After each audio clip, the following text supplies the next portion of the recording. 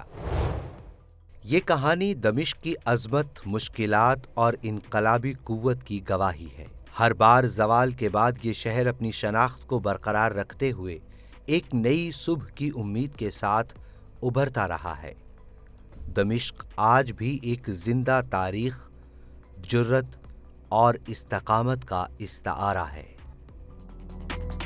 مزید ایسے اہم واقعات سننے کے لیے ہمارا چینل سنو مسلم سبسکرائب کر لیجئے۔ ویڈیو کو لائک اور شیئر ضرور کریں۔ کمنٹ سیکشن میں یہ بھی بتائیں کہ آپ آئندہ تاریخ اسلام کا کون سا واقعہ سننا چاہیں گے۔ ہمیں دیجیے اجازت۔ اللہ نگہبان۔